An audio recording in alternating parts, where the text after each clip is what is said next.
Welcome to Mr. Whisper's Official, where unexplained encounters are studied carefully. Evidence is examined methodically.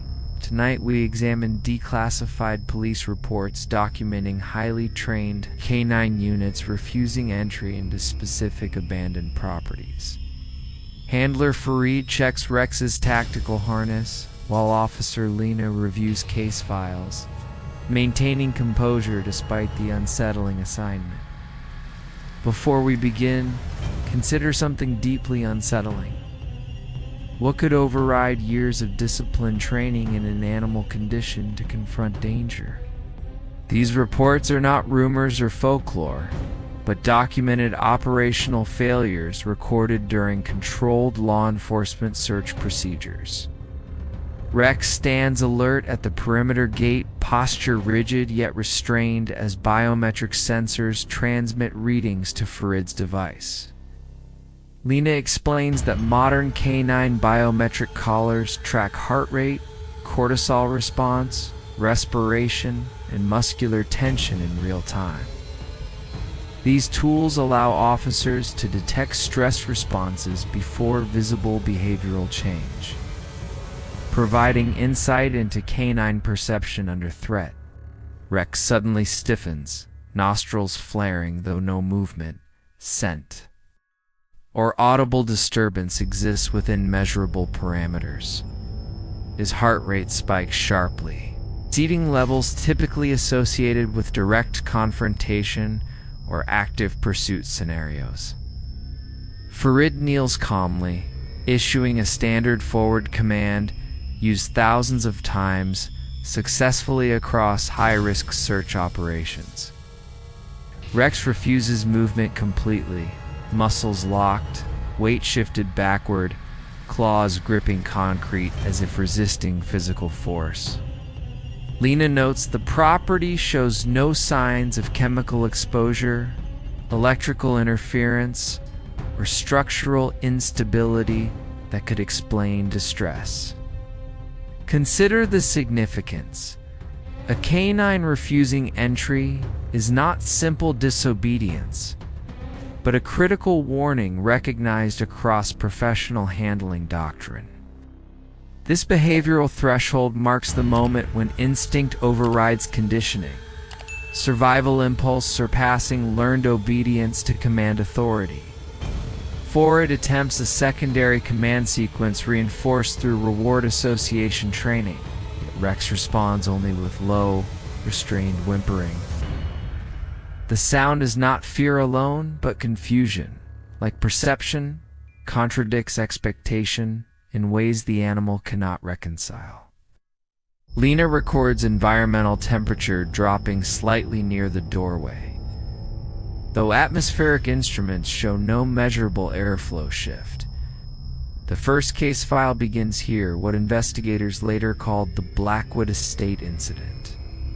Blackwood Estate had been vacant for over 2 decades following unresolved structural collapse reports that never produced physical confirmation. During a missing persons search, Rex advanced toward the basement entry before abruptly pivoting and physically blocking Fareed's path.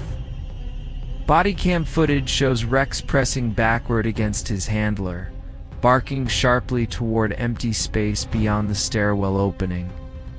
Moments later, the dog claws repeatedly at his ears, as if attempting to escape an inaudible high-frequency stimulus. Audio analysis revealed no detectable sound within human hearing range, yet Rex's distress escalated rapidly. Fareed attempted to guide him forward manually, but Rex resisted with full body force rarely observed outside direct threat engagement. Lena describes the air inside the basement as unnaturally dense, carrying a stagnant stillness, unlike enclosed spaces. Thermal imaging showed no movement, yet Rex tracked something unseen with focused eye movement across empty darkness. After 90 seconds of exposure, Fareed terminated entry protocol, classifying the environment as operationally unsafe without identifiable cause. Rex required medical evaluation afterward for severe stress response, despite no physical injury or toxin exposure. The second report occurred at a rural property later designated Miller's Reach under restricted access classification. Two separate canine teams arrived hours apart, unaware of each other's deployment schedule or preliminary observations. Both units halted at the same invisible boundary roughly 4 meters inside the property perimeter line. Each dog displayed identical behavior: lowered posture, trembling limbs, refusal to advance, and persistent scanning of empty airspace. Environmental microphones recorded near-total acoustic suppression, as if ambient sound was being absorbed unnaturally. Lena's report describes the silence as pressure rather than absence, comparable to sudden altitude changes affecting inner ear equilibrium. Temperature readings dropped locally within the same zone, forming a measurable cold pocket inconsistent with regional atmospheric conditions. Farit documented Rex's respiration becoming shallow and rapid despite physical inactivity or external stimulus. Officers reported subjective sensation of being watched from multiple directions despite unobstructed lines of sight. Both teams withdrew independently, later discovering their identical experiences through debrief comparison. The third case file remains the most disturbing and clinically documented of all recorded incidents. The property known as Oakhaven Manor had been sealed following reports of structural instability and unexplained electrical irregularities. A Belgian Malinois named Kira, renowned for exceptional operational aggression and stability under pressure, approached the front entrance confidently. At the threshold, Kira froze completely, body rigid, eyes fixed on interior darkness beyond the doorway frame. Her biometric collar recorded immediate spike patterns, consistent with acute panic rather than defensive readiness. Infrared cameras captured shifting heat signatures, moving slowly along interior walls despite absence of physical heat sources. Kira emitted continuous distress vocalizations, neither barking nor growling, but a sustained high-pitched cry rarely observed in trained units. Attempts to guide her forward failed completely, as if neurological function governing movement had been temporarily overridden. Veterinary evaluation later confirmed extreme psychological trauma without neurological damage or chemical influence. Kira never returned to active duty following that single exposure event. Reviewing all three reports reveals a striking commonality. Refusal occurs precisely at structural thresholds rather than open exterior space. Lena refers to this pattern as liminal rejection, where transitional boundaries trigger maximum physiological distress. Farid explains that trained canines south rarely hesitate at thresholds unless detecting direct threat immediately beyond entry. Yet in these cases, no visible or measurable hazard existed within standard investigative detection ranges. Researchers began analyzing infrasound exposure as a possible trigger for intense instinctive fear responses. Low-frequency vibration below human hearing can induce dread, disorientation, and sensory misinterpretation in mammals. However, acoustic mapping revealed inconsistent frequency patterns, insufficient to explain synchronized behavioral collapse.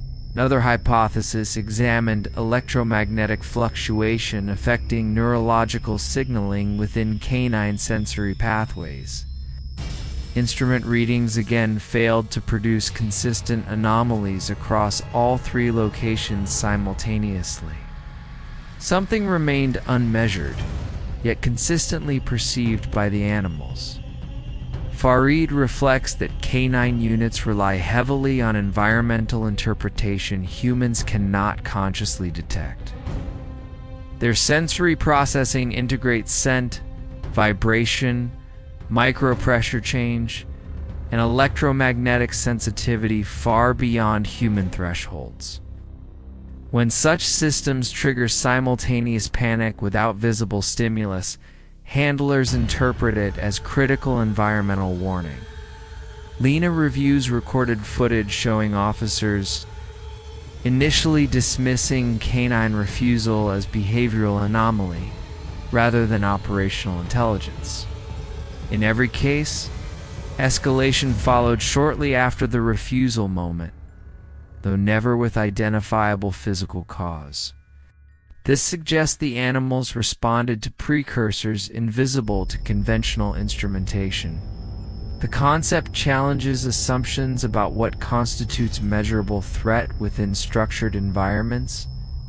If perception exists beyond our current detection capacity, absence of evidence does not equal absence of stimulus. Rex now stands beside the closed property gate, breathing steadily yet refusing even to face the entrance directly. Breed chooses not to issue another command. Professional doctrine states handler trust in canine perception is essential to operational safety under uncertain conditions. Ignoring instinctive refusal has historically preceded escalation events across multiple documented law enforcement encounters. Lena reviews real-time data showing Rex's heart rate stabilizing only after distance from the property increases. Logical recovery confirms environmental trigger rather than internal medical issue. The pattern is consistent. Proximity increases distress. Distance restores baseline function. No visible stimulus changes during that distance shift. The implication remains deeply unsettling. Something present at these locations interacts with perception rather than physical contact. Rex watches the building silently, ears pinned, gaze fixed on something unseen. None of the officers step closer. Farid summarizes that a trained canine refusing entry represents the highest level nonverbal warning available in field operations.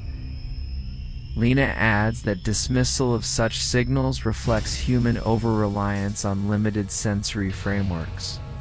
Across all three cases, canine intuition preceded every unexplained environmental anomaly recorded later. Their reactions form a pattern that cannot be reduced to coincidence or training failure. Instead, they suggest perception of stimuli beyond current scientific mapping. The question is not whether something exists, but whether we possess tools capable of detecting what they sensed. Rex finally turns away from the property without command, posture relaxing only once visual contact is broken. Farid logs the encounter as unresolved environmental threat with non-measurable origin. Lena closes the report but leaves classification open pending further analysis. Consider what this means when instinct surpasses technology. Which form of perception deserves greater trust? These three documented incidents remain officially unexplained, despite advanced monitoring, environmental scanning, and behavioral analysis. Something beyond conventional detection caused disciplined working animals to experience overwhelming physiological panic. The properties remain restricted not because of proven danger, but because of persistent, unexplainable response patterns.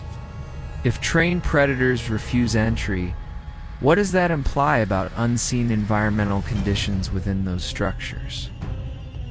And more importantly, would humans recognize the warning if no animal were present to react first? This investigation reminds